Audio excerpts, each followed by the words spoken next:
For a long time, the New Orleans Saints were considered one of the laughingstocks of the NFL. But in the 2000s, they established themselves as one of the league's elite franchises.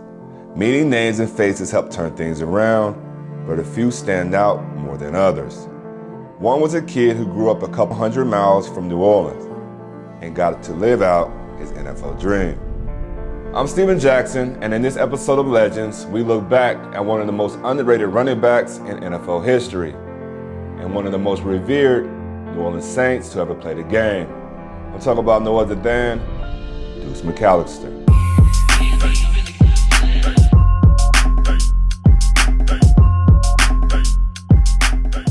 Dulimus Janad Deuce McAllister was born on December 27, 1978.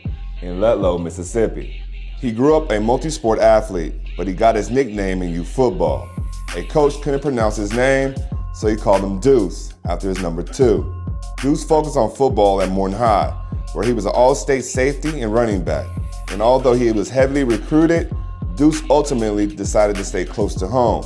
He headed to the University of Mississippi, joining a Rebels program on the rise. Early in his time at Ole Miss, the Rebels tried Deuce out on defense at linebacker. That didn't last long. By the end of his freshman season, playing as a backup, Deuce nearly had 100 carries, more than 400 yards, and 4 touchdowns. 2 of them came in the Motor City Bowl, where Mississippi beat Marshall 34-31.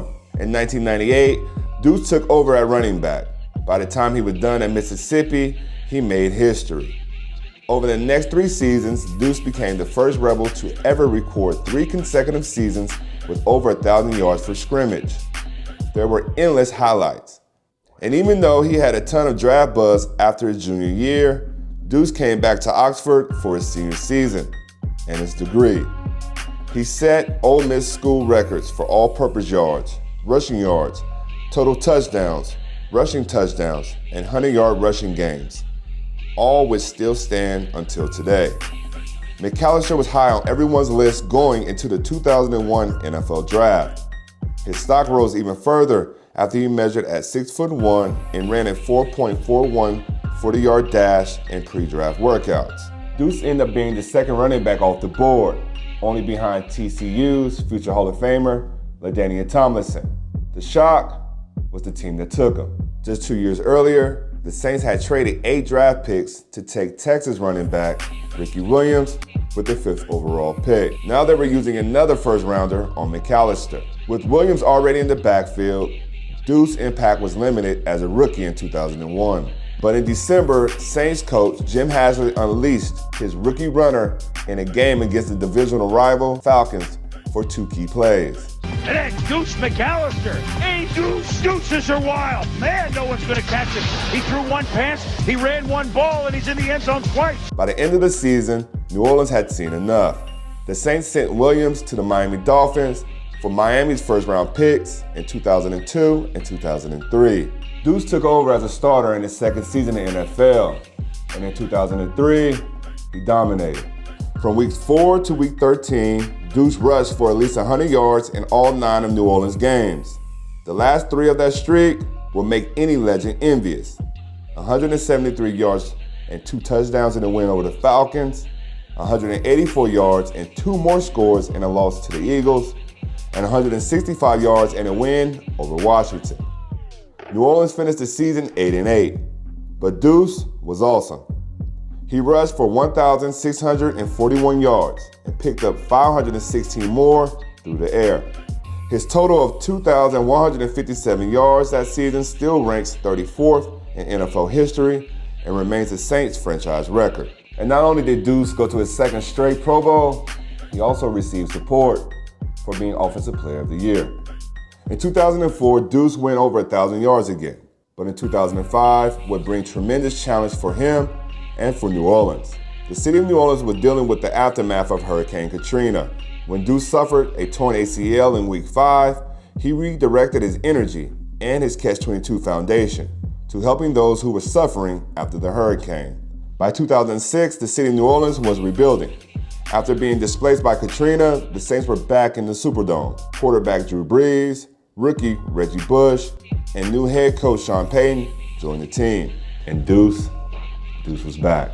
He had 1,000-yard rushing for the 4th time, scored 10 touchdowns for the 1st time, and New Orleans won the NFC South. In the divisional round, the Saints hosted the Eagles. Deuce had one of the best games of his career. Over New Orleans' final 2 drives, Deuce picked up 33 yards and 3 huge first downs to keep the clock moving. The Saints won 27-24. Deuce finished with 163 total yards and 2 touchdowns and his first career playoff game. The Saints lost a week later to the Bears in the NFC Championship. McAllister didn't know at the time, but it would mark his last meaningful game of his playing career. In 2007, Deuce tore his left ACL and was never the same. After the 2008 season, he was released by New Orleans. He never signed with another team. He ended his 8-year career with a franchise record, 6,096 rushing yards and 54 total touchdowns. But he would find himself on the Saints one last time. Late in 2009 season, the best in Saints history, New Orleans asked Deuce to sign a contract and rejoin the team as an honorary captain. To them, he represented the best of the city, both as a player and as a member of the community. The Saints wanted him to be a part of their success, however far they went. On January 15, 2010, one day before New Orleans played the Arizona Cardinals, the team signed Deuce McAllister to a contract. He led the team onto the field the next day. Deuce didn't play in the Cardinals game, and afterwards, he announced his retirement and was added to the reserve retired list. But he wasn't done yet. McAllister led the Saints on the field again for the NFC Championship against the Vikings. Then he did it one last time for the Super Bowl against Indianapolis. After New Orleans won its first ever championship in Super Bowl 44, beating the Colts 31-17, Deuce was awarded a ring as a member of the team. Deuce McAllister's career could teach us a lot. One of the lessons can be the lesson of loyalty and community. When New Orleans was down, Deuce McAllister and the Saints were there to help them pick themselves up. And when injuries were occurred later in Deuce's career, the Saints and the New Orleans community will be there to pick Deuce up as well. That connection should never be taken for granted. Neither should Deuce's career. Maybe his star didn't shine as long as some of the others, but for what he did with his time on and off the field, that makes Deuce McAllister a legend.